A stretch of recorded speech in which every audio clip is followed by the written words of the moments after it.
play with the world, take a deep breath in, because today's message is going to be very powerful. In fact, it's something that I have cycled in and out of, and I really want to share these tools with you because it's something that keeps us from being happy.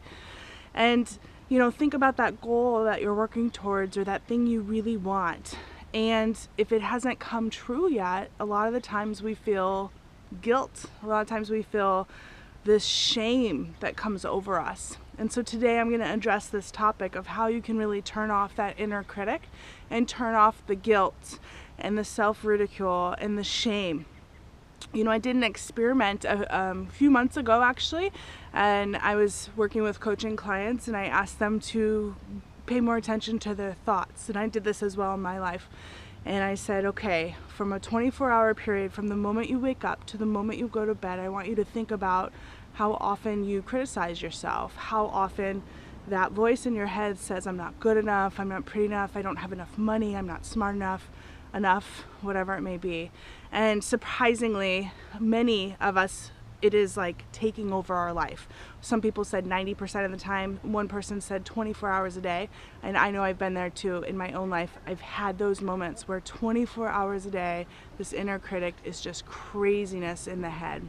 So that's what we're going to address today. So think about it in your own life and take these tips into play as we go through the lesson today. So the very first one actually on how you can really still stop self-sabotage and stop self-hate is to invite more love in.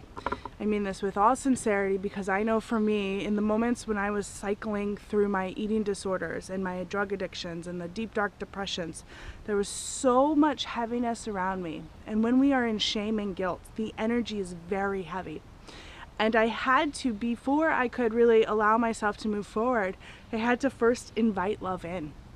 And even now I fall back into overeating, or I fall back into these moments of feeling like, Shannon, you're not where you should be, or you don't look the way you want to, and this guilt comes in.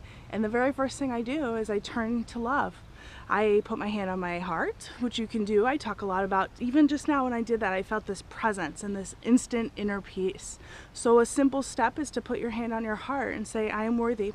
I'm doing the best I can. And anytime you have that negative voice in your head that comes in and says, you suck, you're not good enough, you're this and that, say, I'm sorry. I'm so sorry, self. I didn't mean that. I didn't mean to be so mean to you.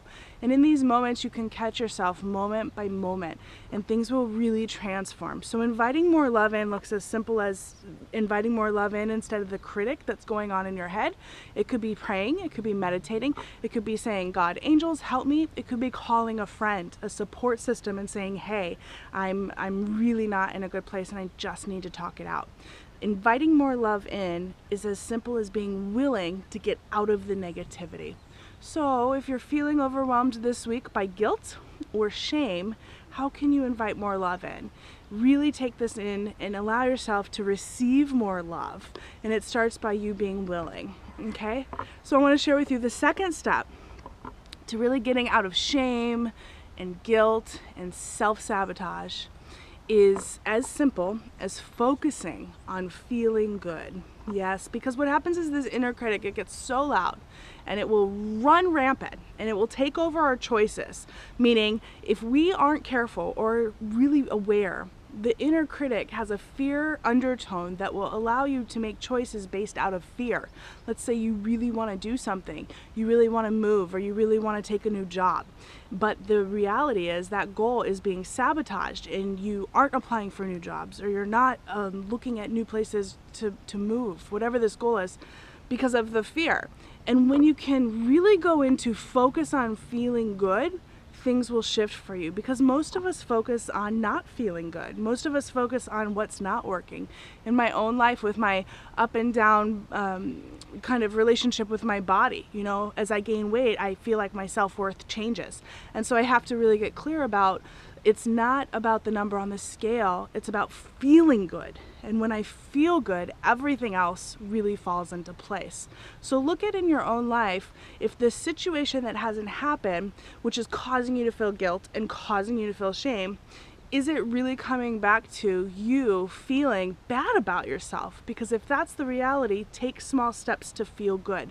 So I did this in my own life, and I realized that I can feel good in the moment. Maybe I overate. Actually, just last week I had like a cupcake, and then I had another cupcake, and I was like, oh, I shouldn't have done that. I might as well just forget it and just go crazy today.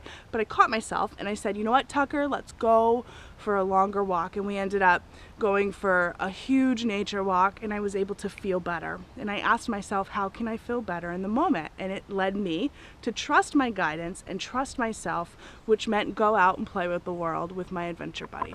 So how can you feel better in this moment, one step at a time? The third step is actually connected to feeling better, which is play with the world. Yes, I think it is so important to get out and play. And I'm not talking about going out and hopscotching or swinging on the swings. You certainly can do that. But what changes my mood every time is allowing myself to play with what my heart is leading me to do. So that meant a nature walk.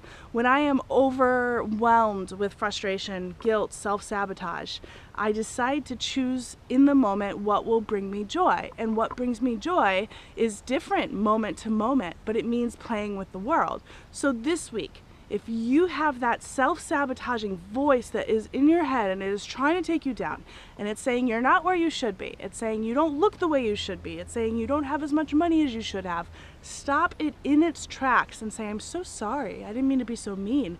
Let's try this again. And really talk to yourself like you would a friend, because it all starts with the relationship with yourself. When you can do that, and when you can apply these 3 steps, you'll be gloriously living a happier life, because there's no reason that we should be at war with ourselves. Life is incredibly too short. So we are on a mission. I am on a mission to help you fall in love with your life by falling in love with yourself. So enjoy these tips and have a great week playing with the world. Thanks, guys.